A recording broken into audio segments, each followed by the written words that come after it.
Tucked away inside your nearest Sega Dreamcast, set up in the console's random access memory, there's a bar. A safe haven for guests and information to roam in, share a bit of their time, and go about their way.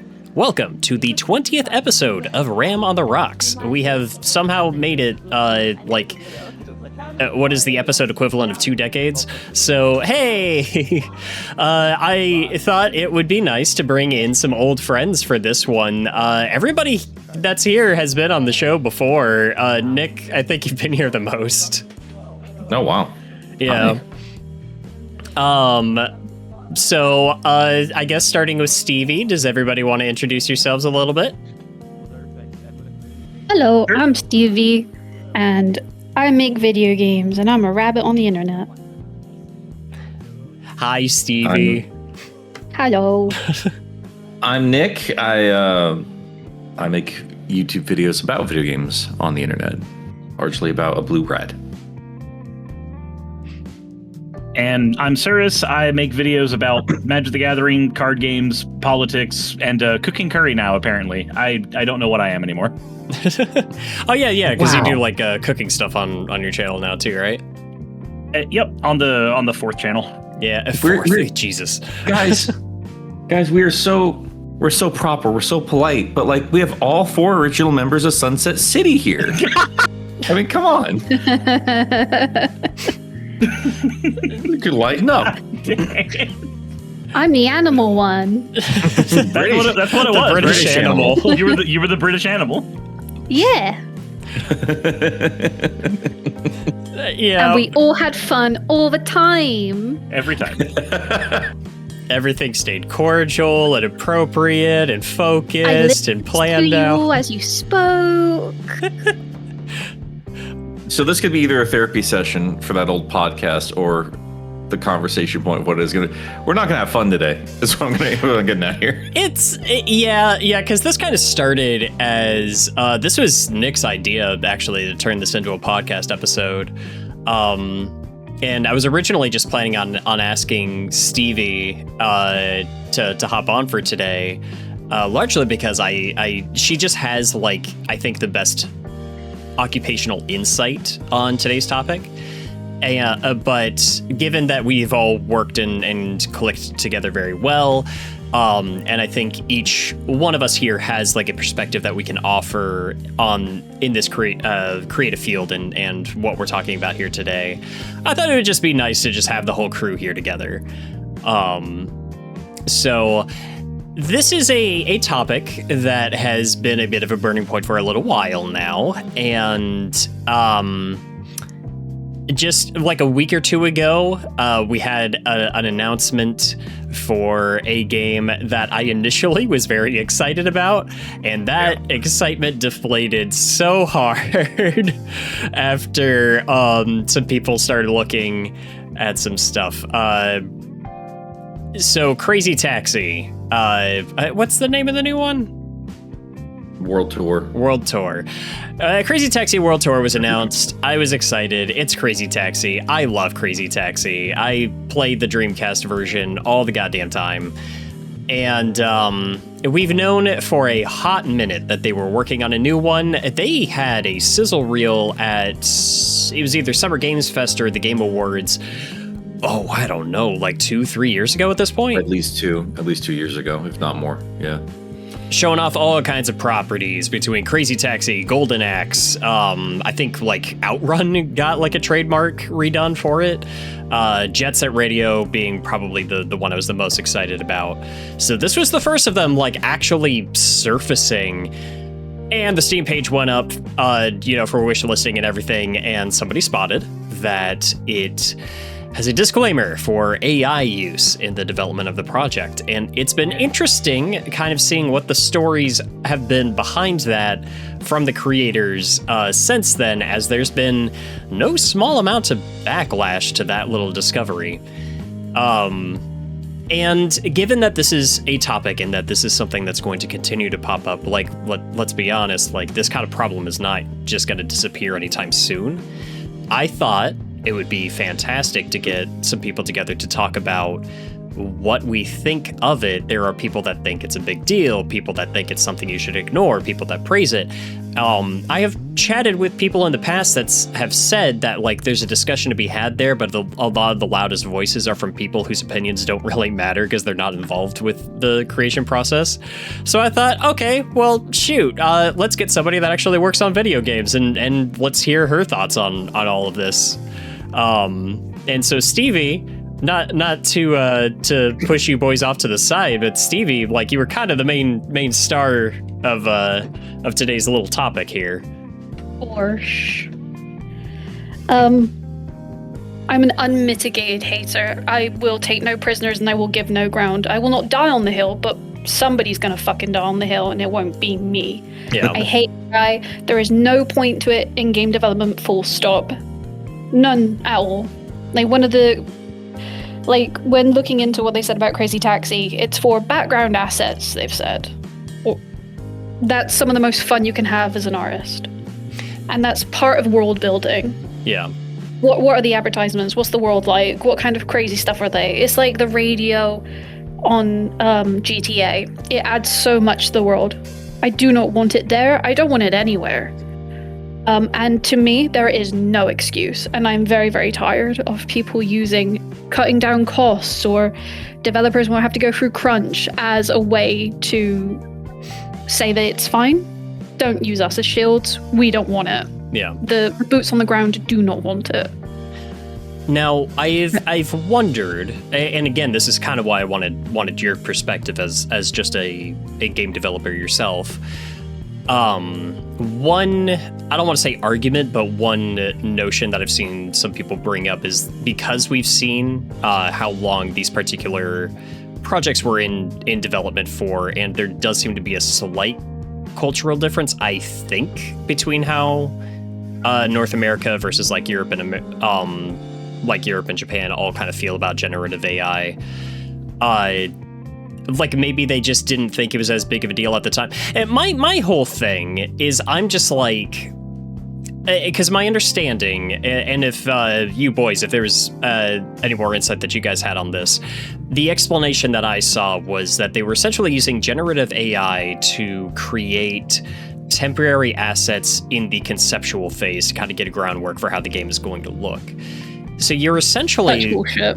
I have a thought on that. Well, I still don't think it makes it any better. If anything, it makes it worse. But yeah, by all means, go ahead. So I'm going to lay my cards out on the table real quick. I don't hate this technology. I think there's plenty of things it can do that are decent. One of them is in the medical field. We can actually use this for making it easier to translate languages for people in real time when that matters, when seconds are important. But my problem is that this tech is being shoved into fucking everything. I don't want it in my phone. I don't want it replacing fucking artists. Yeah. My biggest contempt with this technology is that it's killing jobs. Anytime somebody tries to use the argument that, oh, well, it's gonna streamline things, it's gonna make things better, the point is not to make things as streamlined as possible. The more you streamline things, the more you take friction out of the creative process, the fewer things anybody learns in it. And because it's a field where it's already so hard for people to get work, the more jobs you take out of that field, the fewer creatives you let be creative doing that work. And the fewer of those you have with jobs available, eventually you're just going to get the mass equivalent of brain drain, where there's no reason for many people to go into the field because you're too busy replacing it with fucking robots. And the worst part about that, for me, is that when I look at something that is created, be it artwork or a movie or a book, I love thinking about the author's internal process. I love thinking about what was the environment like when they were making this? What was going through the head of the creator while they were making this? And if the answer to that is robot generated it, haha, there's a bridge over there and I'd really rather jump off it at this point. Mm-hmm. Yeah, and that's my thing. I guess to kind of touch on your point there, I think, at least for my part, what I'm primarily focused on here today is generative AI within the creative workspace. I think, like, we can make an argument that the baseline of the technology, because AI has a lot of different like meanings and terms or whatever. That's existed for some time now, but like the one that we've been seeing just get pushed all the time now is the most harmful version of it that we've seen, and that's what if every human thing you loved was replaced with an algorithm? Yes, yeah, it's that, and it's the generation. It's just a giant plagiarism machine. But that's another thing too. Is like, is it really worth like quote unquote trying to make jobs easier if all it's doing is just stealing from other people to meet that end? They have not asked us how we can make our jobs easier. Like the whole thing of, like I'm a 3D artist. That's my main thing. I do 2D, but on the whole, I am a character artist. I would love a tool that can help me do retopology. I want a tool though. I don't need generative AI for that. Yeah. But I use tools all the time. I don't have a problem with tools. I use tools to copy weights, reskin, retarget animation. I do that because I need to, and we need that for the game. It makes the game easier to make, it makes it more cost effective, all kinds of stuff. Give me tools, that's fine. There is no point to generative AI in any way, shape, or form at any point in the pipeline of a game. And the whole thing of like, oh, dev cycles, they're so long, that is not a problem of devs doing work or having too much work. That is a problem with upper management. That is a problem of executive producers not knowing what kind of game they actually want to create, and folks having to run themselves around. That's that problem. That it's missing the forest through the trees of, you have to understand what you want, and maybe we don't need to live in a world of like, let's throw everything at this so we can make all the money back. Yeah. It's missing the point, the actual problems of development. It's a whole bunch of devs desperately wanting things to improve, and then just a guy in the little CEO room is going, what if we cut half of their jobs and didn't do anything to make it better and told them they're all replaceable? That will make them work better, right? And then brag about how much money they're making. And then brag about it. It's the whole thing of like, oh, it will keep costs down. For who? Oh, the not for the devs who lost their jobs.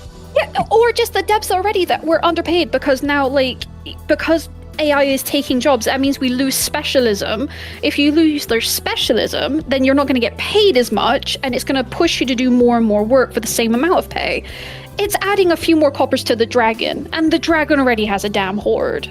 That isn't the issue. Yeah, and that was like bringing up the reasoning that was given by I think the creative director of Crazy Taxi Open World or whatever, World Tour. Like the whole like, oh, we used it in the conceptual phase and everything, and I'm just like, dude. Yeah, that was a job. It was called concept art. Yeah, and I think that they said it was just like, oh, but it's not replacing the jobs of the concept artists. Like they were given the option. We do a whole bit of grey boxing. Grey boxing is literally the bones of a game. Yeah. We put it in as rough boxes. We check it. We go, how does the game feel? Does this feel like a fun action to do? Yes. Okay, we go to the next phase. Let's visualize it with concept art. They can miss me with that stuff. Not to mention... Because they are doing it to get rid of somebody in that pipeline. And it does kind of feel like, even if it's like handing the tools to concept artists and being like, hey, use this if you want to, which seems to be what happened here, instead of like mandating it, and it still gets used, then, okay, now we're just building excuses to, if we have not replaced those heads within that part of the work, now they're definitely going to later, because now they just have the excuse. Well, because every inch you take at this point is just an excuse to go to the next mile. Yeah. Yep. And but to me, it's just like, it feels disrespectful to be like, oh, well, we just used it for this. We just used it for the conceptual thing. Does that job not matter to you? Does that part of the process not like mean anything?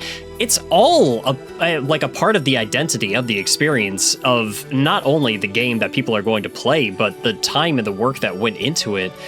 Like, those stories go forward and help keep something alive about it far beyond that. Yeah.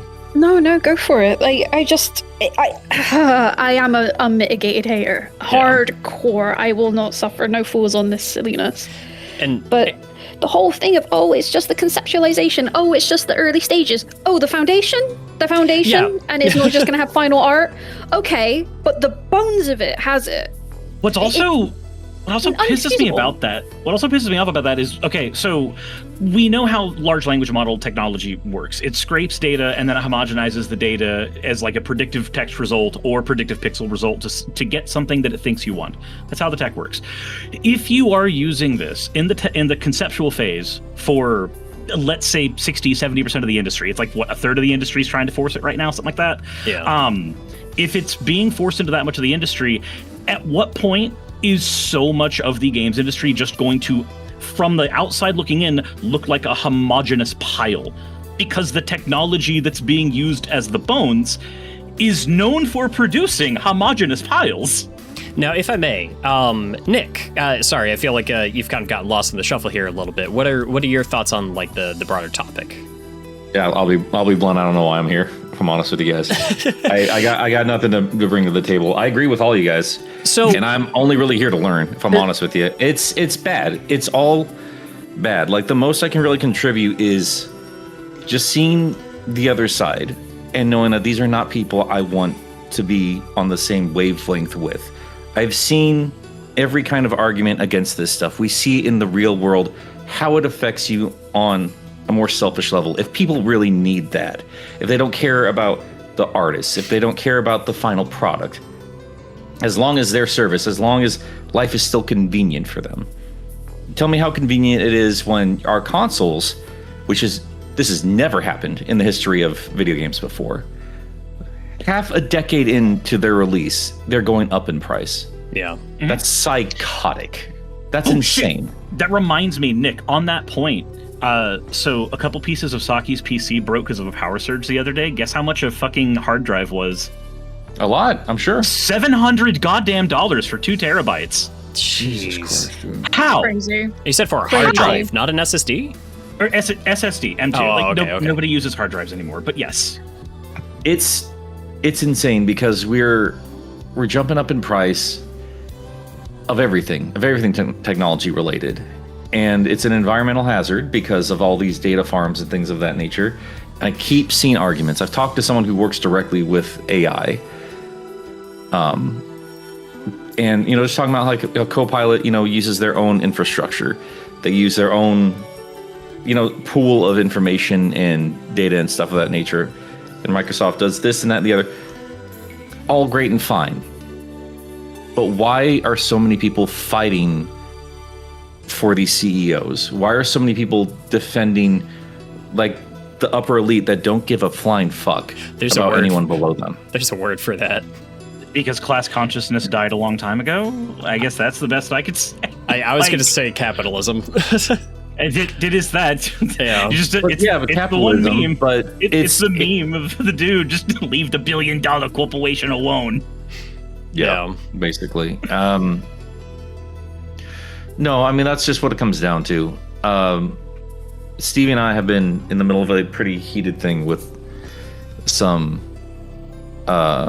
folks of ours in our respective servers, and I think we both have been pretty heated with the spinelessness of fans, the cowardice of them, quite frankly.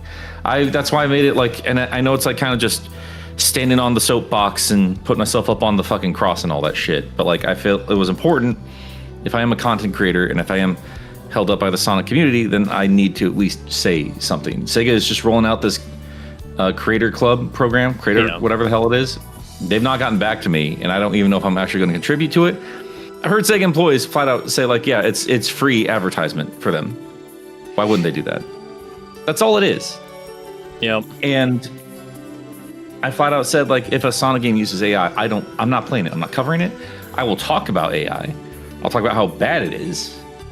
But I'm not going to play that fucking game. I'm not going to give Sega that coverage. There's still 35 years of things made by people worth talking about. Not always the best people, mind you, but people. Still, and I think that's a much more interesting conversation to have than this. And I'm sorry I don't accept it's going to be everywhere. Then stand the fuck up. Only if we choose. It's only going to be everywhere. It's not a if we force don't of stop nature. it. Yeah. Yeah, it's not the rising of the tide. It's not the phases of the moon. we get to decide if it stays. Money decides it. If we want to talk about capitalism, money decides. Like, as of right now, there's a thing that I've been telling my audience to do that we know actually directly impacts these companies and hurts them. And it is to actively use their technology, but never pay for it. This cool thing happens when you if you set up a bot to run a query. That query runs about it's a few joules, like the amount of time to keep a LED light bulb on for like 3 seconds is like what a query is.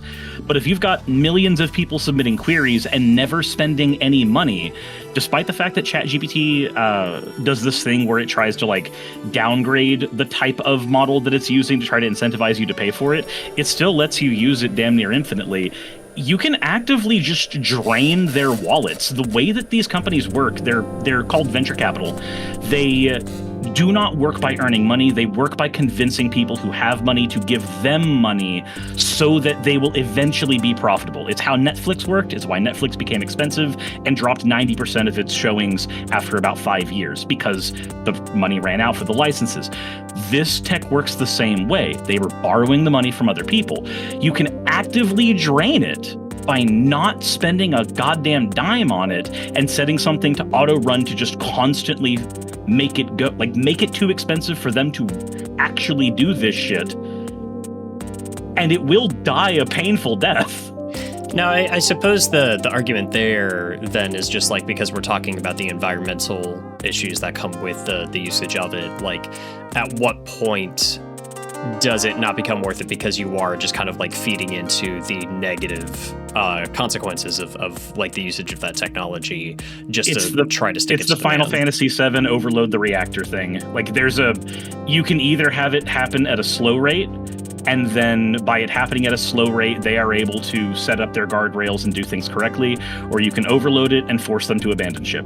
That's granted, I'm not an expert here, but based on the stuff that I've been researching into this, that seems to be how it works for me, because as long as they can get a steady stream of money in and slowly transition into a different financial model, then they can have this tech survive as long as they want. If this tech starts hemorrhaging them money, like actually hemorrhaging it out faster than venture capital is willing to reinvest, they don't get that option anymore. Now, I suppose to ask you, I'm wondering if a bit of that has already been happening to a degree. I feel like we've already been seeing a couple of companies starting to backpedal on their plans of AI use and stuff. I mean, Microsoft being one where I think they started dropping a lot of the projects that they're moving forward for. That could have just been me misunderstanding a couple of like little article headlines or something, but it seemed like Xbox moving away from it, not Microsoft. Xbox. It's a very important distinction to make there. Gotcha. Oh, I thought it was Microsoft because I thought it was like directly connected to Copilot in Windows. But I suppose they were trying to force Xbox to kind of like integrate a lot of whatever Microsoft is trying to pitch right now. Yeah. And there's a lot of rumors that they're going to kind of spin off Xbox to kind of do its own thing. But yeah, I think that's why the new head, what's her name? I'm not sure. Like, she was known for being like a part of the AI development of, I think, Microsoft, maybe something else, but I think that's why she went right out front when that was circulating and be like, oh no, we're not using AI slop. Literally use the words AI slop. So I don't know, that could just be front facing, trying to, appeal to the angry crowds. I don't know, still working for Microsoft at the end of the day. Bit of column A, bit of column B, maybe. I do not know. Now, Stevie, I'm not sure if there's a limit to how much you can say. I understand, like, business and non-disclosures and all that kind of good stuff. I'm sure the discussion has come up, like, largely within the circles of the people that you work with. Yeah, I'm really, really thankful that I work at a staunchly anti-AI, generative AI company. Mm-hmm. Otherwise, I wouldn't be there. I would have to put my neck on the line and go. It's affected my home. My partner got laid off twice.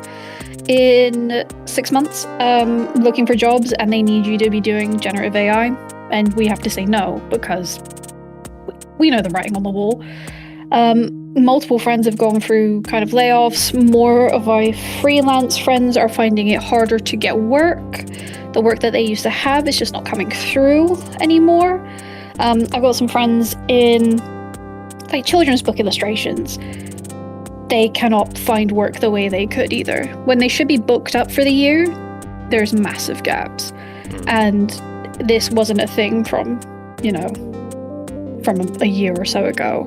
Oh, but sure, we'll ban anybody under 16 from YouTube. That'll fix it. Oh, yeah. I got feelings about that too. Meanwhile, we don't put proper guardrails up on a technology that actually has a body count right now. Yeah. But don't worry. You can make CSAM.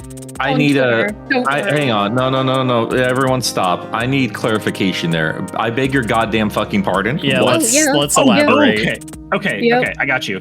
So there are not one but several instances with a handful of high-profile cases where proper guardrails were not put on generative AI technology. Generative AI meaning both image and verbiage, words, ChatGPT, stuff like that. So there's a thing that I've been looking into for my channel a lot, and it is people who use AI chatbots to date. And there was a kid who fell in love with their AI chatbot. And when their parents started recognizing that their kid was like violently addicted to this thing, horribly, and I can get into the details of how the addiction works, but that's not really important. It's addiction. We know what it is. They took the kid's phone away to try to get him to, start getting his head on straight. And then after about a month or two, he broke into his parents' room, got his phone, and then typed to his AI chatbot, what if I found a way to come home? What if I found a way to come to you in reality? And he was saying that he was going to commit suicide. And the chatbot did not have, because the people who made it decided that it shouldn't have any parameters to call the authorities when somebody is saying that they're going to kill themselves, or to try to convince somebody not to. It just said, okay, come home. I can't wait to see you here. Do the deed. And now the parents are mourning the loss of a child that killed themselves because an AI chatbot quite literally told them to. And the kid did not have the mental capacity to recognize that it's a robot. They're not really in love with it. Yeah. And that's the fucking thing too. It's not artificial intelligence. No, it's predictive chat. It's just words. Yeah. It's like even with the generative AI stuff, I've heard multiple counts now of generative AI images being sent to schools of children naked demanding ransoms. Yeah, Jesus. So not having proper guardrails to stop it from creating pornography of people, especially children, not having guardrails. That's a whole other thing too. Yeah, the deepfakes. Yeah, not having guardrails set up so that the AI will stop people from doing things. Like if somebody's talking to it and they're willing to listen to it as if it's a person, then at least have it talk somebody off a ledge, but it doesn't do that. At least it didn't back then. There was one guy who said that he wanted to kill the Queen of England, and he was using, I think, OpenAI, talking with the chatbot on there to figure out the whys and hows to do it. And the chatbot didn't have anything for notifying the authorities because who needs guardrails when you're moving fast and breaking shit? So the dude made an attempt on the life of the Queen of England. That was, I think, a year or two. There's a bunch of... A year ago, the Queen's been dead. Our Liz would have loved that. Our Liz. Whenever... I don't live there, but whenever she was alive, this was an event... Sorry. This was an event that happened, and this was in the earlier stages. But the fact of the matter is that this is stuff that anybody with like 2 brain cells could have figured. Like, oh, what if somebody who doesn't have a good grasp of reality, or somebody who isn't in the right headspace, what happens when they get a hold of this technology? And then they start talking to it constantly, because one of the ways this technology is designed is it's sycophantic. It tells you what it thinks you want to hear. It parrots speech back to you that you have said, and it will it will contribute to something called AI psychosis, where a person starts to get delusions about the world around them, and the AI basically gaslights them into believing their delusions are real. There's studies showing that the vulnerabilities existed prior to the AI, but it doesn't matter. The AI is exacerbating it at that point. These are all things that anybody who's ever spoken with anyone in like a counselor session or anything could have figured was going to happen. And some dumb fuck CEO tech bro decided that no, it's fine. Literally go fast and break shit. We don't care if it kills people. We don't care if it hurts people. We don't care if we don't set up anything to stop it from doing damage. Just let it do it. Let it do its thing. The users, they want it, so give it to them. It's fucking predatory. It's a capitalistic hubris, and it is just constantly reaching for some kind of goal that we don't need to reach to replace something we need to not be replaced. Like, we are in such a terrible position right now to be trying to find jobs harder. Like, it's hard enough already. It's only getting more difficult. Like, this is not the time to try to be streamlining all of this shit and trying to and like you said at the beginning, like, are there ways that these computations and these systems and this technology can be used in legitimate fields to save lives and for the betterment of people? Yeah, absolutely. So why is it going into the creative fields, the last place it should ever be? And why is it being pushed so heavily? And I think it kind of goes into just how much the wider public has always enjoyed creative works, but they've never respected them, and they've never respected the people that create them. Now it's just about consuming. Consume. It's no longer art, it's content. Yeah, it's people who, because like this is the one that agitates me. So everyone, actually, Stevie, you know this as well, because I've paid for your art.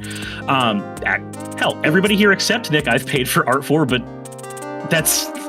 I still have the thumbnail that was made by Nick. I've paid for Nick's art before. There are some art projects that I have paid for that took maybe a year to materialize, either due to complexity or health issues or what have you. The thing that agitates me is people who they don't care about the journey, they don't care about the process. I'm not an artist, but that's why I have spent literally thousands of dollars in my career on artists to make things for my job. It's not my skill set. It's not a skill set I've developed, but I respect people who have developed that skill set, so I've paid for that art a lot. The thing that bothers me is people that, for some reason, believe they are entitled to it, and because they're entitled to it, instead of going, okay, I should pay somebody for this, I should, or learn the skill myself, they go, nope, I want the robot to do it because I deserve it. I deserve the thing. So the robot will do it for me. Better convenience. That's really what it comes down to. You don't have to wait for somebody. You don't have to follow up with an artist. Or, let's be as blunt as possible here. If you're into very specific kind of fetishes that you want to see drawn out, you don't need to talk to another human being to make it happen. If you just want to jerk off, you slap it into a sentence there, and then the computer will give you a handy. Like all these other things. It's just convenience. It's quick spurts of pleasure or satisfaction or just getting the job done, or it's not that big of a deal. I just need to make a flyer for this stupid little event. Why bother involving an artist in any kind of capacity? Like that's... And I do think on some levels there are also...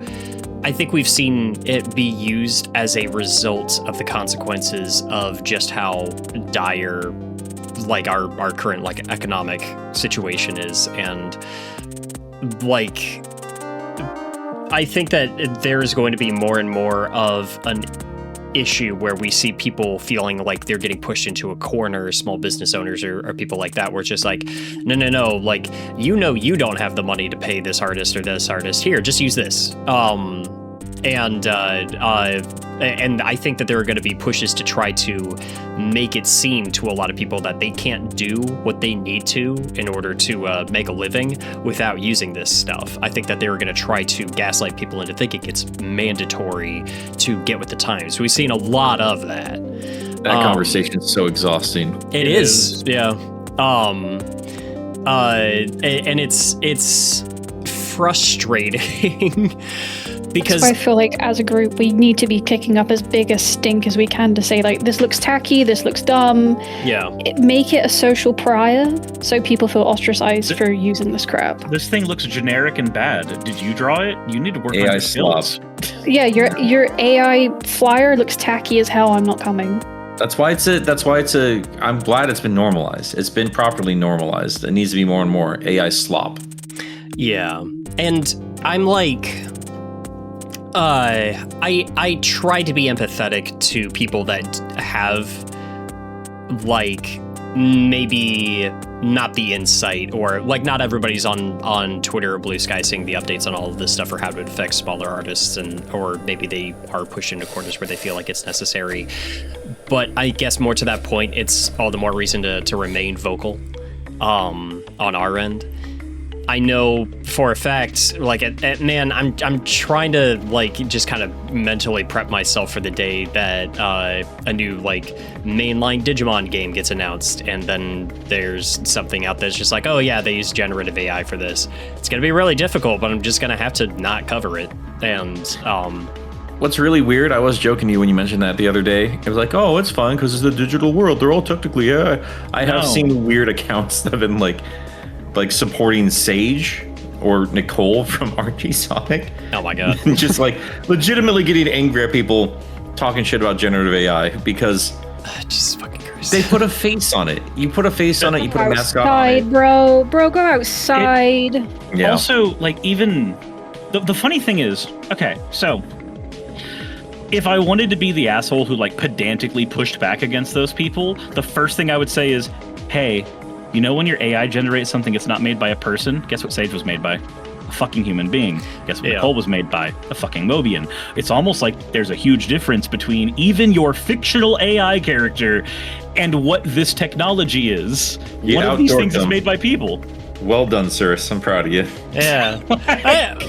There's something. Look, so there's something I've been thinking about just listening to you guys. There's something important here, and I think this is always important when it comes to a big topic like this.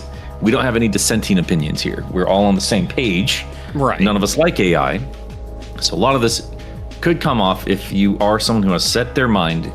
You know, just put your boots down and you're stuck in your side of things, kind of like how we're very, very much on our side of things here. It's going to sound like fear-mongering. It's going to just sound like, I mean, comparatively, and we can pick this apart, obviously, but just as a quick comparison, like how video games cause violence. AI caused somebody to kill themselves. There needs to be conversations about mental health, obviously, but there needs to be conversations about how readily available this stuff is and how unprepared the world is for some of this stuff, and then you just willy-nilly give it to it. Like, that's more of an example of the consequences. It's not really us saying AI is going to kill your kids. That's not the point of that. I am. I'm saying it. That's why I put the caveat. Welcome. that is why I put the caveat when I was talking about that. There is an ongoing conversation about these mental health issues happening before the AI psychosis develops. But its biggest problem is it exacerbates it. It doesn't cause it, but if you've got problems, it will actually push you off an edge.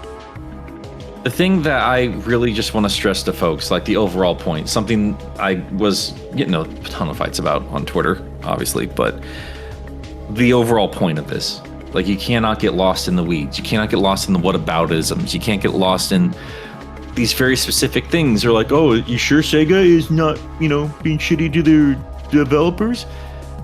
As Stevie said, well, yeah, because they're using AI. They are being shitty. Yeah. The simple fact that they're using it. It's a slippery slope. And they've done this all the time. In any business that makes billions of dollars, they put a little bit in there just to make sure that it's okay. Like, oh, you can argue it away. Oh, it's fine. It's just for a quick little concept art. It's not in the final product. That's fine. There's still humans in the final product. They keep saying that over and over and over again. And I see it in my Discord server. If the things that they used it for don't matter, it wouldn't have been part of the development process. It still contributes to all those, the environmental issues we talked about. It still contributes to the rising cost of components. It's still keeping the artists that you should give a shit about away from work, and it's just going to continue to get worse unless you say something, you stand up and you do something about it. Ultimately, at the end of the day, this is not a conversation about being afraid of new technologies. It's a conversation about pushing back against corporate greed, because especially in this country, I have seen over and over and over again, oh, you're just overreacting. Look at where we are 2 years into, anti-Trump. This is anti-Trump. Like we're barely a year into this guy's second reign, and just on a world stage, the amount of problems this guy's caused. That's a bigger conversation, but like all this letting corporations and letting like the upper echelon of the richest people in the world just do whatever the fuck they want to do has been so detrimental to literally our entire planet. It's been nightmarish, dude. We cannot keep being frogs in the pot. We need to jump.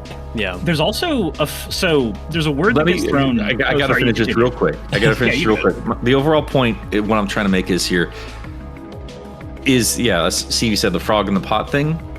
You can't just keep going like, oh, but data farms are already there. Mm-hmm. Well, you don't need to add more to it. Oh, they're already going to be component costs rising up because of this and this and this war or everything. That's fine. But if you're passionate about video games, if you're passionate about art, if you're passionate about this kind of technology, you need to keep your house in order. You need to fight where you can fight. Like, I mean, I've quoted, I know this is not originally your quote, Suris, but you saying like there's no moral consumption under capitalism. Like that's, as Stevie put it in a different conversation we had, that doesn't mean you just say fuck it to everything. Correct. That means you need to be aware of every little thing that you do, and where you can, you push back. Where you can, you contribute to something better. Nick, that's why you're here today, by the way. What? That's why you're on this podcast today. to contribute, which you did. Yeah. There you go. Oh. Yeah, you were talking earlier about not knowing why you're here. That's why. Well, gosh. There you go. Thanks, I guess. So one of the things I was going to point out, that's there's a word that gets bandied about for people who are against this technology, and really in most any new technology, but this one it's really prevalent for, is Luddite. And the way that we pejoratively use that word has been, oh, this is somebody who's scared of new technology. This is somebody who hates new technology. The funny thing is, if you look at the historical, actual like Luddite movement, they weren't anti-technology. They were workers losing their jobs to technology that was replacing them, and they were forming unions to fight it. They weren't anti-tech. That's the propaganda that was used against them. It's people today quoting 60-year-old propaganda about people who were losing their livelihoods. Yeah, and it's like the whole thing where I hear like, oh, but the Industrial Revolution. Yeah, okay.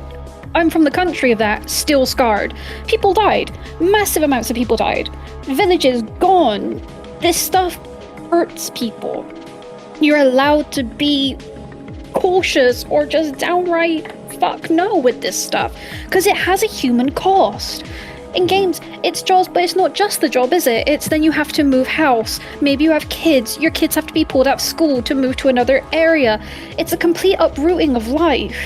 And I also think it's a false equivalency, if only because it's like, what are we looking at? Like, what are the benefits of this? What are we gaining from it? Like, what is society gaining from this? What are our people trying to find jobs gaining from this?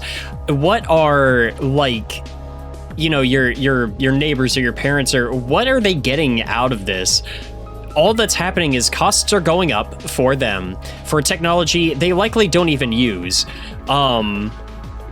I was so proud of my mom. I went to go visit, and she was talking about how she'll get on Facebook, and every time she sees an AI post, she reports it because she just doesn't like it because it's not real. Oh yeah, Mother Wayne. Hell yeah. Great. And I'm Now just like, that's a oh, boss good. bitch. Yeah. So you know where I get it from, but it's like, what are they supposed to be getting out of it, dude? Like, I don't get.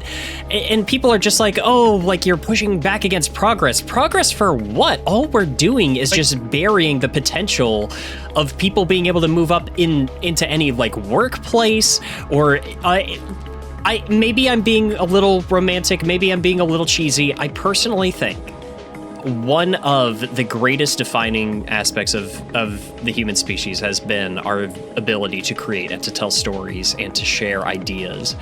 That's not what this is, and it's taking away What from humans that. have always been. Yeah. Like, look at our cave paintings. We have ached to communicate with each other. We have ached to share things with each other. And now we're losing that because some rich prick wants a bit more money. And let's be honest. If we give into this, we're losing just the dominance of the human spirit. It is facilitating the tools of our downfall. Like, it is just like feeding into something that rich and powerful people are going to use to shield themselves. I mean, that's again, like we were just talking about Trump earlier, and that's already been happening. From like ever having to answer to stuff, like nobody knows how to trust anybody anymore. Like, you have to double check everything now to see like if it's legitimate or if it's just a prompt somebody typed into a computer. Like, I only see the damage, and like I would try to remain more level-headed about it, but I have just tried and failed to see what the benefits of this stuff is. Convenience. Simple as that. Yeah. There's a quote. Convenience. There's a quote that's often ascribed to Lenin. It's not actually his quote. We don't know who actually said this quote. But it's, the capitalist will sell you the rope you use to hang him with. This feels like a gross inversion of that, because the point of the quote is supposed to be like, they care about profit so much that they'll cut off their nose to spite their face.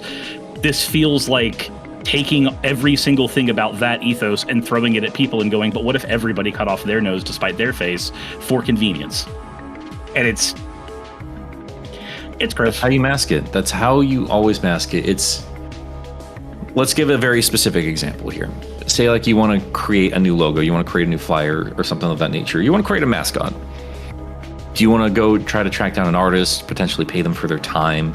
Or this thing that looks a lot like Google actually has a little friendly personality to it, fake as it is.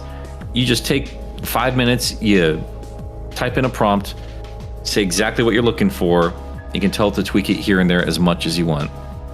And something that would take days, weeks, money, all that stuff, it's done in, 20 minutes? Something like that, if that? Depending on the software, yeah. And that's ultimately what we have to fight against. And that's the shitty part about it, is like everyone wants to be Tony Stark. Everyone wants to have the flying, floating, see-through screens, and you can touch these things, and you can tell Jarvis, like, actualize this or create this big model, and hallelujah, I figured out a new mineral or whatever the fuck. Everyone wants to be that. Everyone wants that convenience. Everyone wants to be in the future. And you don't get to see the back end of things, because how could that be that big of a deal? I typed in a thing and it popped up just like Google does, just like it's always done. We've normalized all this shit. That there was a friend of mine who we used to talk about voice acting stuff, because we would bounce projects we were going to try to apply for off each other. And about 6 months ago, this friend reached out to me, and their tone had changed completely. Normally, they were not sycophantic, but like very, very complimentary. You know, the kind of people who like they always want to flatter you when they speak. It was that he did that before, but it was dialed up to like 20 times what it normally was. And when he reached out to me, he went on this spiel about how I was the smartest person that they knew and I would be able to appreciate what they did. And what they said was that they had discovered some new mathematical formula that solved, I don't even remember what the fuck it was because I started ignoring it. And I said, okay, how did you come across that? And went, well, I've been talking with ChatGPT. And I just started going off on him about, you understand this is AI psychosis. Like, you understand that's what's happening, right? Like, your grip on reality has disappeared. And it's disappeared because you're letting a robot that can't see, by the way, tell you what you see.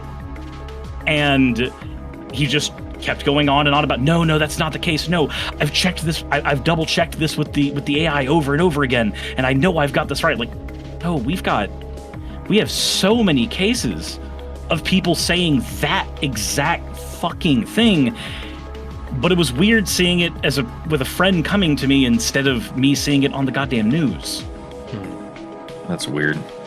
That's super GPT weird. told me, okay, cool, I go speak to the frogs outside and they tell me stuff too. You're not special. And I think another thing about it for me too is I'm just like, I guess to kind of go back into human condition, and I think sort of how it affects us just kind of like on a wider species level. It always begins in the small places, and I do think that the creative field speaks very truly to where we are as a society and as a people. And I think removing too many of the opportunities for human failure is a bad thing. So Stevie, as somebody that works, within the game industry specifically, like, can you recall times that you've worked on something where you ran into issues or you ran into problems or some sort of failing that ended up leading into something new that you wouldn't have tried to do before? Like, if you understand what I'm kind of saying. See, every day, like my time on Everworld, we didn't know what we wanted the art to look like. We just started bouncing off each other. We would make something, talk, find the vocabulary that we really wanted to figure out. And doing that, it led on to the tone of what we wanted to create. All these other things, they were all these beautiful, wonderful little surprises and discoveries that we made that led us to a brand new, wonderful conclusion. The game I'm working on at the moment, like, we're a small team and we have to be cunning about the way we do things. I'm working on a character model right now that has been completed a while ago. Only now is it getting to the texturing phase by a different artist, and we're having to come up with ideas on how we're going to handle this because the model wasn't built for what it's now turned into. And we're coming up with really interesting ways of dealing with it. It happens every day because that's where the magic happens. It comes in from different perspectives, not some sycophantic voice box saying, that's so great, bestie, that's exactly what you need to be doing. It's by having a little bit of abrasion with each other, coming up with a solution, playing it together, going, oh, this doesn't work the way we thought it would work, but actually maybe this is more interesting. You get to a better point. There's been just so much. Every day is just like another thing like that. From Sea of Thieves, Everworld, God rest its soul, like a bit of Platonic, and now at my new studio, Dalala. Yeah, I really can't imagine my day or game development at all if I had to interact with generative AI, especially from the point of view of, oh, we only use it for concepting or something. There's been countless times where me as an artist, I've made something and then I've gone to speak to a narrative designer and gone, I've read what you did, I thought of that, and now I've also added this, what do you think? And then we jam, and then we come up with more, and then it goes to the designers. At work right now, like, concept artists go like, oh, I saw that, it felt like it had a bit of friction, so I've painted this new thing, and what do you think of that? And it makes the gameplay better.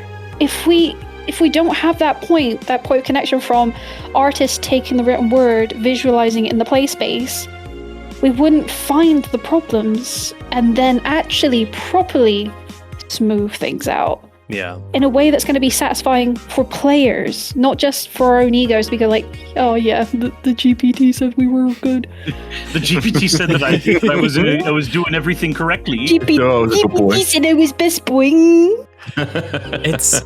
Yeah, and that's to me. I miss working creatively. I think like just as I've gotten busier and busier and even like the way that I work on YouTube, things have just kind of like ballooned out into something that's like maybe more impressive, maybe something that a certain like level of people enjoy more than what I've worked on before. But like I miss having the time to work collaboratively with people more often. And I miss college when everything felt a little simpler and I was constantly working on new projects and constantly thinking about like, oh, what if, like this could go off and become this. Yeah. I will say, got a little bit of my creative spirit back. I don't know what exactly it was about that pilot from Rebel Ross, the Game Overs. Something clicked with me there. I think it's the determination of a guy that just didn't give up. I think that comes through in the end product. Yeah, and that just kind of got me to go like digging up some old papers and everything, and I found like the old like like on paper like animations of a character that I did back in college of a cartoon that I wanted to make, and I just like playing with these ideas again and just remembering, right, I've had a passion for like really wanting to make this thing at one point, and I want to try to get that back. And I remember those nights staying up late working on that stuff. I remember having to erase like this, that, or the other. I remember like trying to just doodle out a character walking through the snow, having a hard time drawing her other arm. So I said, screw it. I erased the other arm and created an elaborate backstory about how she lost it. And like it helped inform like the sort of journey that she would go on later. Like, and that's the joy of creation, right? A bit of friction. Exactly. It leads to new outcomes. And you can't lose that. You cannot. Like, it's too important. And Nick, first, how's the Star Fox demo? I'm not playing. I'm playing Zelda. Oh, okay. I saw like the little blurb go up that you were playing Star Fox, so I was wondering what you thought of that. I'm sorry. I love the new designs. They've grown on me exponentially. I like them. And everyone's weak who says like, oh, now Falco isn't fuckable. He is. You're just not strong enough. You're just not trying. Can't wait for Crystal. You are not strong enough. But I was really gonna ask, or I suppose say it was just like those experiences, and I feel like what you take away from what people have created. Your videos influenced me a lot and changed the way that I went about making stuff. I've joked before with some friends that you kind of feel like my big brother within like the YouTube space. Well, I'm honored, man. Thank you. You're my sweet bros. You're sweet baby boys. And I think like one of the most influential things for me was your Sonic 3 and Knuckles video back in the day. Just getting people on, just like bringing people on board and be like, yo, what was your experience with this? Like, what was, what did you think of like this part or that part? Like, why does this mean something to you? Going over like how the conveyance of the barrel moving up and down wasn't communicated properly, and it's created this like. It's created stories. It's created like legends among, like it's a shared experience among players over the past like however many years. I've seen so many fun jokes about that. I mean, that specific example, and like even Sega's taking advantage of that. Like I have a mug that is that barrel. Yeah, and I 100% get you there. And I think it speaks to the fact that it's just like part of the problem that I've got with AI is that both from a visual but also like a conceptual level and on principle is too sanded down, too rounded, too clean. It's too polished. There's no edge. There's nothing. Like it's just so bland, dude. It's just consumable. It is. I wish it was still in the early phases of, oh, we can just make weird shit that almost looks real, but you can tell it's kind of off, and that we've blown so far beyond that point. Yeah. Big chunky man fighting a gator in the bayou in the middle of the night. And like, and I love stuff like that too, but sometimes you need somebody to like go in and manipulate something that looks right into looking wrong. I don't know if anyone here took the time to go see Backrooms. I did. I enjoyed it a lot. I did too. You need to go see it. I know. I am insanely jealous of every single human being that got to walk around on that set. I know, me too, dude. Like I know it's like for you gotta for go to the youth, Heathrow Hotel. but just God. I don't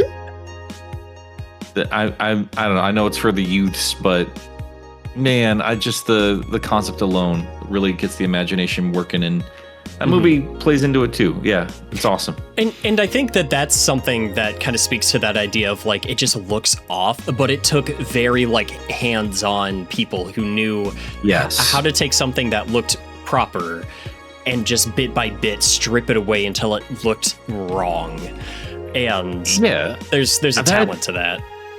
So, I mean, just be, full composure here. Like, I think that unfortunately that's what made AI a little alluring at first. Sure. Is the way I described it when I first saw AI images and that, quick image generator. It was almost like if you could take screenshots of dreams, where it's just like things are flowing into each other a little bit, things feel a little bit off, kind of like how dreams work a lot of the ways. Yeah. And I kind of felt like you can kind of see that in the back rooms a little bit, right? Just in terms of, this is a normal thing that has been fucked up, and it's mutated out into something different there. But yeah, you're right. Like, you still need that human element there to really splash it up, because now AI is kind of evolved into just slop. I mean, that's the only word for it. It's just generic slop. Even that early on kind of creepiness, that unsettling, uncanny valley of it all has been kind of lost. Yeah. And now it's just this. It just lacks imagination. There's no other word for it. Like that human element. That's what catches your eye more than anything else. You can tell that there's not that extra touch of creativity involved in this anymore. Yeah. Doesn't that just kind of like speak to the issue as well? It's just like, you had the one defining aspect of your thing, but it wasn't good enough. You had to try to usurp something else. You had to try to, I guess to quote Ian Malcolm from Jurassic Park, like standing on the shoulders of giants. That motherfucker has been quoted so much since I've been in these conversations. Yeah, it is poignant though. I mean, it is. Yeah. I've always loved the hell out of that movie, just from a script level, and it's something that I always thought was very indicative of the creative process and the responsibility of the human imagination. What's the movie up someday? Huh? Do what? I'll have to check that movie out someday. Yeah. God. Have you not seen Jurassic Park, Stevie? She's full of shit. She's okay. What was that? What was that line from Doc Ock in like Spider-Man 2 where he said brilliant. Oh shit, I got 8 arms. That was the one. I don't remember quite what he said. I'm eating candy floss. I'm playing Zelda. I have to do something with my hands. I get it. I'm playing Slay the Spire. I get the same shit. I'm doing a side quest in Xenoblade. What's up, gamers? Hey, surprise! We play video games. That's okay. I can multitask. I'm making them all day. I can't fucking stand the bastards. It's the gift of ADHD. Anyway, some anecdote about how it's It's not a gift, it's a privilege. I'm not entirely sure what I was getting at with that, but I do think that there's a certain level of responsibility that comes sometimes with the ability to create. Like, you can make whatever you want, right? But, like, you have to recognize that there's an influence to that, and if you respect the creative process, you have to understand the consequences of not taking it seriously. Yeah. I would agree with, like, you stand by it. So if you're going to make something abrasive or some folks might find problematic or controversial, it has to be fully you, and you need to stand behind that piece of work. You can't pass off the buck to, oh, well, this part was this or that part was that. If you're making something, you have to stand behind it, and using any level of AI diminishes you, diminishes whatever you were doing. It does not diminish your effect, though. If you're going to be that kind of spice. Yeah. But she's basically saying she's fully in support of J.K. Rowling. Oh no! Oh, Blanky, I love Turf Island. Oh, I don't want to use the words that immediately Trim your came to mind. goddamn hedges, J.K. You dirty bitch. Trim them now. You moldy, dusty bitch. I was gonna make a joke about the mold, but I think you said it better than I could. That mildew smelling fucking. Trim your hedge. You've got so many fines off the fucking council. Trim your damn hedge, girl. Oh my god. Oh my god. I missed you guys. Just like the old days on Sunset City. Yeah. Such good times. Yep. I do certainly appreciate you guys kind of following along with me. Following God. along? What are you talking about? Damn. You've been No, that's earnest. how it was. Yeah. I remember. And that was to say is I kind of got off on a couple of asides or anecdotes there, but I think y'all kind of understood the intent of how it We was. largely meant to stayed be. on task. Like, Yeah. we did a pretty good job here, I'm pretty sure. Yeah. I hope you all enjoyed the fear-mongering. Yeah. It's not fear mongering, it's fucking facts. Don't be scumbags. Don't do it.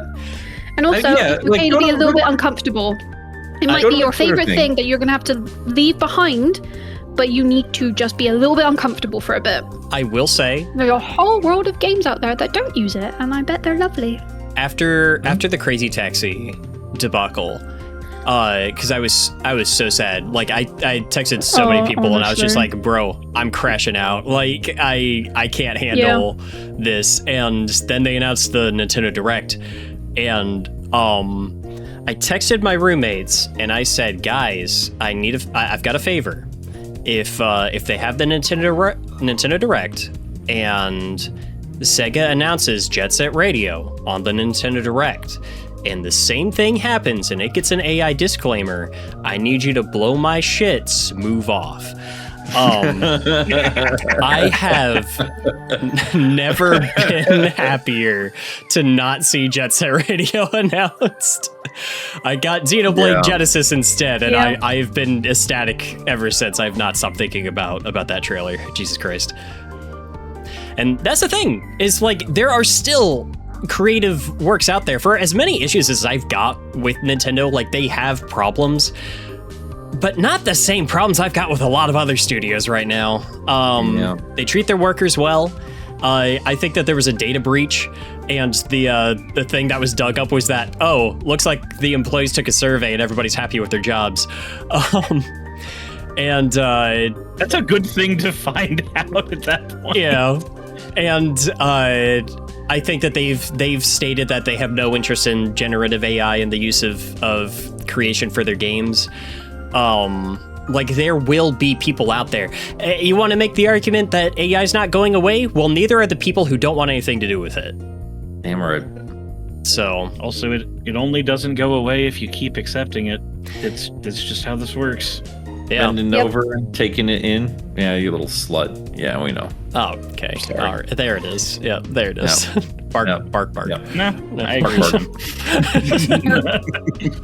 I agree with the dog. It's the funniest thing I've ever heard you say, Stevie. And I come up with such bangers, my boy, such bangers all the live long day. I suppose, does anybody else have like any other like points to that topic that they would like to touch on? Maybe things that are coming out that aren't using that they're particularly excited about, something of that nature. Something I keep talking about when it comes to games, movies, and everything. I think this is a conversation surrounding backrooms right now. This is why I never talk shit about Skibidi Toilet or FNAF or any of these things. Like there are going to be a lot of cynical, shitty copycats and stuff of that nature. But what I love about kids is how they kind of decide what's popular, and it rarely is it the big multi-million-dollar, AAA bangers or stuff of that nature. Yeah, there's creativity all around you, and creative people are always going to create. It's a struggle. Like obviously, there's a huge struggle against giant corporations. Like it's a big conversation point. And I mean, that's ultimately why AI sucks in this field, is because it's adding another problem onto an already, major thing. But if you really want to experience some clever, creative ideas, look in those other spaces. Look in the indie spaces. Like most of the games I'm excited about that are coming out are either brand new IP or they're these weird little projects that I don't need, big Ubisoft map to fully enjoy. It's not there to waste my time. It's not there to gouge my wallet of everything it's worth. It's just there because somebody really wanted to make a fucking game. Yeah. And I think that's special. And I'm sorry, because I've seen people argue on it. Because I've had so many people arguing for AI, and they're like, programmer here. What do you fucking program, bro? What do you actually do? What do you do? A game developer here. No, you shut the fuck up. Like, it's the same as like the AI artist, right? You're not a fucking artist. Fuck up. You're not an artist. Pick up a pencil. You're not. Yeah. Fuck off. Yeah. So I want people to stop fucking using developers as shields for you to keep consuming this crap of, but other people made it, and so, I guess I have to buy the thing with the crap in because other people don't use me. Don't use any of my colleagues as a shield for you to fucking make yourself feel better about consuming this. And I'm sorry, you're not on the same level as Stevie. You're not. You're fucking not. It's a hobby. It's a pastime. It's something you can't do yourself because you can't learn the fucking tools of the trade. Just own it. Own it, and you need to also be okay with the fact that you're gonna draw some lines in sand. I've seen multiple times on I don't go into the dark place of Twitter anymore. It's too scary. But I've seen some people just go, but if we don't buy it, then the studio will go down. They're already firing their workers. Why do you care? But the studio doesn't. The studio doesn't matter. Compassion crap, right? The studio's a fucking ephemeral idea. It only exists if there are workers there, and if the workers are being taken out because of the AI thing, you're not helping the people that matter. The fucking studio's not a real thing. Yeah. Corporations aren't people.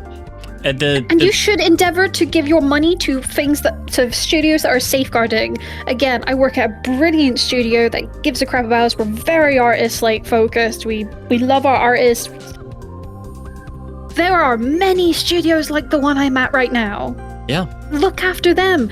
Maybe it's not your normal cup of tea. Go and experience it though. It might open up doors to new things that you like. You don't need to consume crap that somebody thought you aren't worth even making for. They gave it to a robot. Some clanker. You need to be better than your convenience. You need to try a little bit harder. And all of these companies, all of these pro AI pieces of shit, if you're on the fence about it, they're going to try to trap you in nuance. They're going to try to say, what about this? What about this? What about this? And just try to overcomplicate it until we get to another point where, this is too big. This is too complicated. What can I do? End of the fucking day, for a lot of these things, you just need to push aside the little examples. Obviously, there's going to be some use cases here and there. Sure. Fine. You need to look at the big picture here. And there's clear good and there's clear bad. Mm-hmm. Maybe someday they can turn this into a useful thing that doesn't consume a lot of energy or use jobs. We're not in that place. And the CEOs don't give a shit about that. They do not care. It's always about money. It's always about getting as much money as humanly possible, because the folks at the top of those things, that's the mindset they have, and that's the kind of mindset that we keep supporting. And it has to stop. It just has to fucking stop somewhere. Do your fucking part. Yeah, and that's the thing too, is like we have the ability to make a statement and to actually like shift these things. And honestly, if it's just like trying to recapture something that you love, if it's really just about the intellectual property, is that like all you really cared about that thing? Was it not about, you know, what went into making it real? I see other studios kind of picking up the mantle. If I have to drop the next Jet Set Radio, it's gonna break my heart. But at the same time, man, Hypergrind looks cool. Bomb Rush Cyberpunk is right there vibing. Yeah. And that's getting a sequel. And it's not even just Jet Set Radio. It takes like that idea and it evolves it into its own thing. That's one of the best things it does as a creative work. Something AI can't do is just like a mashed mimicry versus something like Bomb Rush that feels like it's got a breath of its own air. On top of feeling a little familiar. And like that's the kind of stuff that we want to be supporting. Go find like the new ideas are being worked on by smaller teams out there, like people that are just like trying to create something they believe in.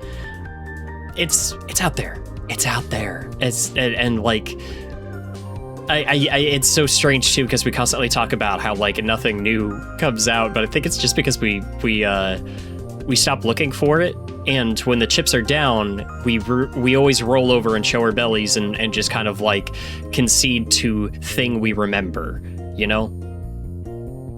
There's something that Atari is doing. I want to be clear here. I want to point this out, because while we do praise Nintendo here, and I'm about to praise Atari here, corporations are not your friend. No, they're not. This is you're the consumer. You have the control. This is more saying like, this is good, keep this up, or I'm not going to give you my fucking money anymore. Atari has put out this press statement like how their projects don't cost more than $4 million currently. That's how they can, you know, sell games for cheaper prices. Like there's all those remakes for like Godzilla or the compilation of Barbie games, shit of that nature. That's like $35-$40 for these games, right? But they keep those costs down because they understand like they don't need to make all the fucking money in the world. And if there is a failure, they don't have to sacrifice an entire team of people. You get better games when these people can keep working together and can better learn to work with each other. Like that team dynamic is important. So if you keep disbanding after every fucking project, well, you're gonna have a problem. The games industry, like you can spiral out to so many other problems that we already had leading up to this point. Record losses of jobs last year, right? Like just people losing their jobs left and fucking right. Stevie said her household has been affected more than one time this past year. It's fucking crazy. And multiple friends. Like, again, Everwild, everyone got laid off from that project. Plenty of my friends. I have a friend over at Build a Rocket Boy, gone. Then they went on to work with my old lead on another project with Spliced, gone. It's dire out here. Yeah, and that's another thing. Even the stuff that you're hearing about, like I'm thankful enough that Stevie's told me things that I know you literally cannot tell people due to contract. You can't risk the working relationship with bigger companies and stuff of that nature. You can't tell me of things that have been lost along the way on your journey. You know, like that's just because you don't hear about it, just because you don't hear Sega saying, oh, they laid off a bunch of people or developers are doing this or that and the other, that doesn't mean it's not happening. Yeah. There's so much shit behind the scenes that just gets lost along the way, and people literally can't talk about because it risks their ability to continue working. That's how these corporations work. You have NDAs, you have all this shit. You can't talk about a lot of the bad things that they're doing. All the shit's happening, regardless of whether or not you want to believe it or not. So, fun thing, one of the best ways that any corporation has ever kept its workers down was by telling them that it was a social faux pas to discuss their paychecks. Yep. That was historically corporate propaganda so that they wouldn't have to pay their workers livable wages. If we keep letting the company do what it wants, what the company wants is to not be transparent but pretends it's transparent. That's what the company wants. Any company at all. They want you to think that it is trustworthy whilst doing none of the work. Expect that bad shit is happening behind closed doors. And the people that are always putting in the effort are always the ones that face the consequences. Mm-hmm. Watching what's happened with the industry over the past couple of years has been tough. When I went into college, I wanted to work in video games. I wanted to direct them, ideally. And it has felt more and more like that as a dream has just kind of gone away because I just don't have the faith that I can actually do anything in this industry and succeed. And it's rough. And that's great. There's enough room for everybody. There really is enough room for everyone. Yeah. But the line must always go up is killing the industry. Yep. It's making more money than ever before. How on earth do we not have the space to celebrate more creativity? Yeah. You know? Consider where that money's going. And I'm gonna be honest, I think a part of it is just kind of like what the reception is and what audiences respond to and everything. And there is always constantly a giant push for larger, more impressive, more realistic, more detailed experiences and everything. And the line keeps getting pushed further and further. Every time a game comes out, I see some goddamn idiot post a clip from Red Dead Redemption 2 about how, the fabric physics in this were better. When it's who gives a shit? When it's like don't matter, dog. Yeah, and they'll post that in reference to Forza. Like, you know what I mean? It's yeah, it's like this orange doesn't taste a lot like an apple. Yeah. It don't do it, dude. It's okay for things to be different. I don't need there's only 5 of us on the art team. Do you want us all to spend our time on fucking cloth, or do you want another character? Pick your poison. Yeah. Like, there's RPGs with the length of Paper Mario and Chrono Trigger, 10 to 12 hours. Then there's RPGs with the length of 100 and 200 hours, like fucking Chrono Cross. I don't need every game to be a 200-hour RPG. Sometimes a 12-hour RPG is just fine. I don't need every game to have maximum just industry-pushing graphics. Sometimes it's okay that just an artist drew it and it looked nice. That's good enough. Yeah. Thank you, Suris. I work really hard on my polygons. I'm just very... Look, part of it is me being tired of having to upgrade my goddamn video card. I'm not even gonna lie. Part of it is that. Sure. Oh, hardcore solid, yeah. With this lovely Gen AI fucking price hikes, I think not. We just spent $1,800 fixing Saki's computer yesterday. I'm rocking like I've never even spent that much on a computer. Honestly, like I'm still rocking the one I've had for like 5, 6, 7 years. I'm hip. Into the ground. God, I'm cool. Of course, we had to get it in there at some point. And the old man was the one that said somewhere it. There. Yep, there because I'm hip. I'm cool. You old people wouldn't get it. Face. Yeah, it's like I think I'm still rocking like a God full circle. Yeah, I think I'm still rocking like a 3060 Ti or something. I would really like to upgrade, but the gentleman's PC. I am at a 4070 right now, and I don't want to upgrade. Saki's on a 4080 Ti. She does not want to upgrade. Neither of us want to deal with that fucking cost. Because as far as I'm concerned, this does everything that I need. It runs every game that I have. And some of those games look fucking beautiful. Goddamn, like Clair Obscur and Baldur's Gate, those games are gorgeous, and they run perfectly fine on this PC. Why in the balls do I need more than that? In whose fucking world? And I could play Pathologic 3 and Forbidden Solitaire. Forbidden Solitaire, is that the Balatro game I kept hearing about? It's Solitaire, but if it was forbidden. That is it's a bit bloody good it is. Oh, it's got the ooks, it's got the spooks, it's got cards for days. Man. God. So yeah, everything sucks. Hey now. Hey. Except Xenoblade Genesis coming out. I'm very excited about that. I'm just sitting here playing Slay the Spire 2 and I'm having a grand old time. We got it. Okay. I hope I didn't take up too much of anybody's time here today. I do love talking to you guys, though. Absolutely not. This was an absolute delight to be with you again. Yeah. And I think it's always worth stating as well. Personally, I fervently believe everything that I have said here today. But it is always best to look into things for yourself, make your own mind up, make your own choices, develop your own conviction. Would I want that to be on the same side as me? 1,000%. But you have to get there yourself. Hopefully, yes. The things that we've discussed and the things that we've shared and the ideas that we've discussed here today help get you there. But we can't force you to think a certain way. That's what they want. Yes. I mean, that's... And you have to have a level of integrity. Absolutely. Yeah.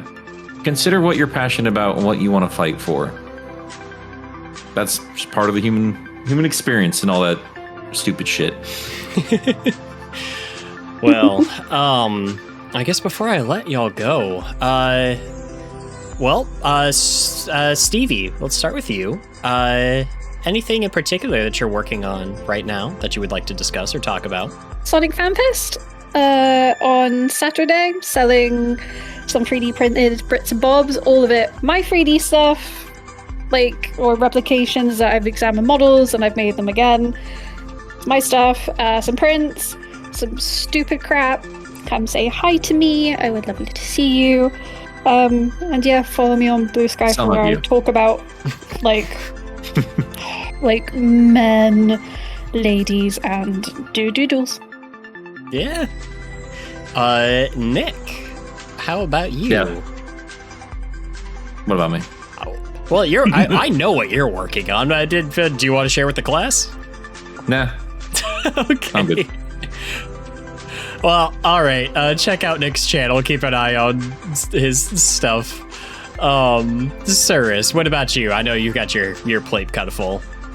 It's just perpetually, but that's what it is. So main channel, main things as usual, just talking about the world around us that's on fire. Secondary channel, I need to finally use the really, really nice knives my audience got me for cooking, so I'll probably be doing a couple more curries over there. Card game channel, I'm actually going to be diversifying that channel a little bit. I've spent the last 2 years focusing on Magic the Gathering, and that's been great, and I love that game to death, but I recently got into Riftbound because I love League of Legends lore, characters, and world, but I don't want to touch the goddamn fucking video game anymore. So the card game for it came out, and I've been enjoying that a lot, so I'm going to be doing some content about that on there. And then on the fourth channel, Third Space Arcade, first episode should be going up here in a day or two now that we've got the everything fixed with the editor. First episode features Proton John and Anthony Grimaglia, and we're talking about Resident Evil. Dang, okay. Nice. Ooh. Suris, I gotta ask, what's your favorite kind of curry? What is my favorite kind of curry? I am a Mossaman curry person. I adore peanut butter spicy curry. We gotta get you over here and go to a curry house, my friend. Oof. The curries are very sweet over there. They're very, very sweet. Except the Rogan Josh. Oh, they're really nice and peppery. Love a Rogan Josh. I cook a lot of curry, and whenever my friends come over to my house, half of them are asking me to make curry specifically, so I would love to go to a curry place. I adore curry.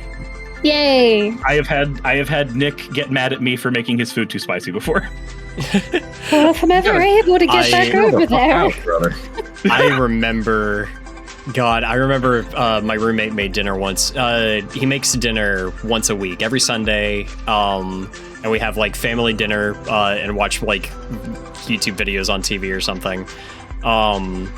And I remember one night he made I don't remember if it was like a stew or a curry or something. And he was trying out something, and he wanted to put a spice into it, put way too much. And they both stopped eating it. But I was just like, I'm gonna commit. I gotta do it. The food's in front of me, and I was like in tears by the time I was done with my bowl. Like, it was so. I'll put hairs on your chest. See, that is my favorite kind of food. I have a Tupperware container of ghost pepper extract powder that I use for spaghetti, and it is so delicious. Fucking incredible. Can't do it. Anyway, I guess as for my channel, I'm not entirely sure. I think I'm just gonna have to blitz through working on the Digimon World DS video for the time being, so that might take priority before I get this edited together. So that video will likely be up before this video is live. After that, I think it's like Digimon World Data Squad, I think is the next major video I'm working on. Changing some stuff up for the channel. I'm changing my mind again. I keep trying to like figure out what I'm doing next year for stuff, and I think I've finally decided that next year I'm just getting into the Xeno stuff. Like we're doing Xenogears next year, baby. Like, it's happening. We're talking about it. I think with Genesis coming out, it's about time. So I guess just kind of keep an eye out for updates on all of that. Anybody else got any other updates? Any little things to plug before we wrap up? Nope. Okay. Go create. Really good. Go create something, you fucking lazy bastards. Yeah. Okay. Yep. That's the note we're ending on. All right. Thank you for listening, everybody. We will see you next mission. Thank you for having us.